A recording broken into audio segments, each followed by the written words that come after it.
Bonjour, merci de nous retrouver pour la foi prise au mot. Aujourd'hui, nous allons évoquer une des figures les plus populaires du catholicisme français, Thérèse Martin, alias Thérèse de l'Enfant Jésus et de la Sainte Face, ou tout simplement Thérèse de Lisieux. Morte à 24 ans en 1897, canonisée en 1925, proclamée docteur de l'Église en 1997, sa popularité n'est pas démentie et le recueil de ses pensées, L'Histoire d'une âme, est un des best-sellers depuis sa publication par sa sœur. Sa basilique à Lisieux ne désemplit pas et la translation de ses reliques à travers le monde il y a quelques années a recueilli un très grand succès populaire. Alors comment expliquer cet engouement et pourquoi a-t-on proclamé docteur de l'Église cette petite sainte de 24 ans qui n'a peut-être pas fait beaucoup de théologie? Alors, plutôt que de vous proposer une nouvelle biographie de Thérèse de Lisieux, je vous propose aujourd'hui d'aborder la pensée de Thérèse par un biais original qui est celui de sa poésie. Et notre guide pour la route sera Bernard Bonnejean, qui est docteur ès-lettres et qui vient de publier aux éditions du Cerf un livre intitulé La poésie thérésienne. Bernard Bonnejean, bonjour. Bonjour. Alors, ma première question, avant qu'on fasse un peu de biographie quand même si j'ai dit qu'on n'allait pas trop en faire, pourquoi vous vous êtes intéressé à la poésie de Thérèse?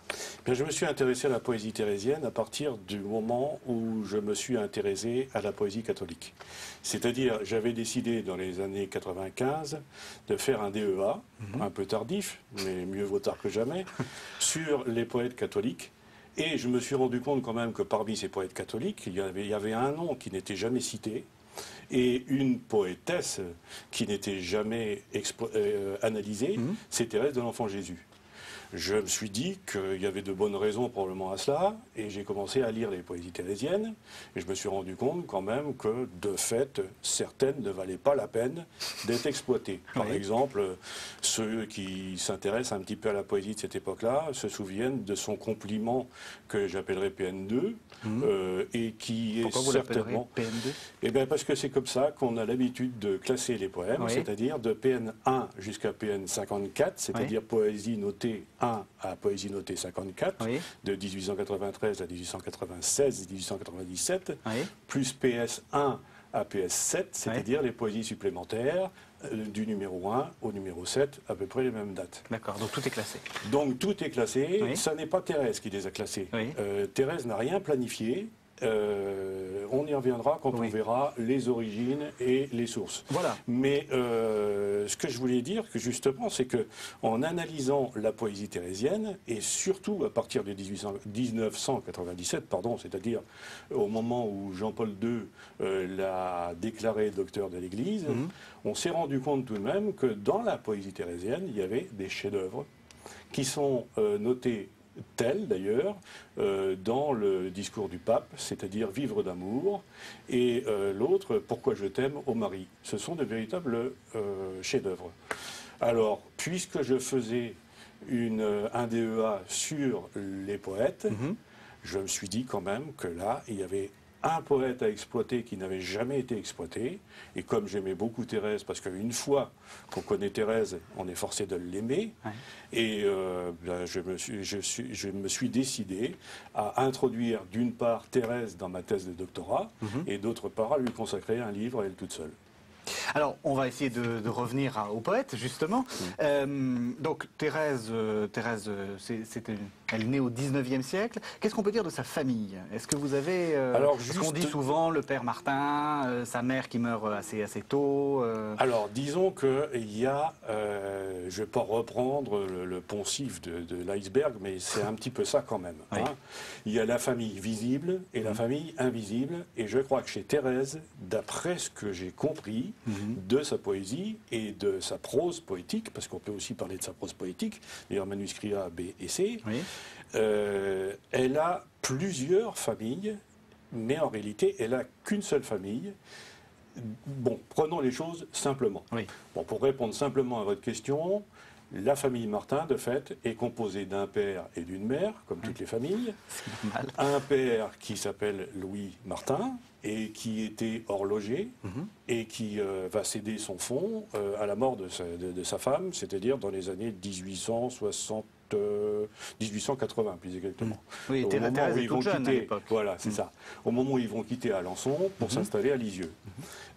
Sa mère, c'est Azélie Guérin, épouse Martin, qui, elle, alors c'est pareil, ça fait partie aussi des poncifs biographiques de la littérature thérésienne.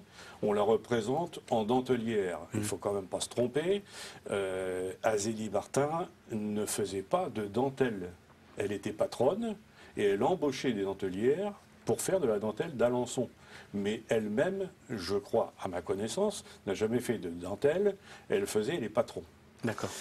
De ce couple sont nées 5 filles, c'est-à-dire dans l'ordre de naissance, l'aînée, Pauline, qui va devenir carmélite sous le nom de sœur, je ne sais plus. Bon. Ça n'a aucune importance. Je ne sais plus. C'est pas grave. Bon.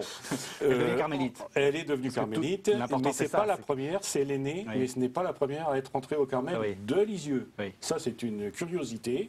Vous allez voir pourquoi. Bon. Après Pauline vient donc Marie, la deuxième, qui elle aussi va devenir carmélite, et elle aussi à Lisieux. Oui. Ensuite, Léonie. Léonie va devenir religieuse, mais pas carmélite. Ça, j'ignore totalement pourquoi. Oui. C'est un esprit curieux de tout, et puis en même temps, c'est quelqu'un qui n'a pas d'assise. Quelqu'un qui est toujours hésitante, donc elle a décidé finalement d'aller aux Visitandines. Et puis, je crois que Thérèse n'a jamais apprécié que Léonie soit visitandine et ne vienne pas la rejoindre au Carmel de Lisieux. La quatrième, on peut dire que c'est la grande amie de Thérèse en même temps que sa sœur, c'est Céline. Oui. Et Céline, c'est pratiquement l'autre Thérèse, c'est-à-dire il y a un phénomène d'identification entre Céline et Thérèse, et qu'on va retrouver d'ailleurs dans un très beau poème qui s'appelle Le Cantique à Céline, où Thérèse parle de Céline en disant « je ». Et puis la dernière, c'est Thérèse, bien entendu, qui est... Bon, j'ai oublié de dire que les 5 ont été religieuses, et les 5 ont été 4 sur 5 sont allés au Carmel, et au Carmel de Lisieux. Oui. Si bien que la famille, elle va transporter sa famille au Carmel de Lisieux. C'est-à-dire que la plupart des prêtres, des religieux et des religieuses disent que leur monastère est une seconde famille. Oui. Or, Thérèse ne peut pas dire ça. Parce que finalement, elle est en famille au Carmel de Lisieux. La famille Martin est au Carmel de Lisieux, d'autant plus qu'elle a réussi à recruter une de ses cousines, c'est-à-dire Marie Guérin.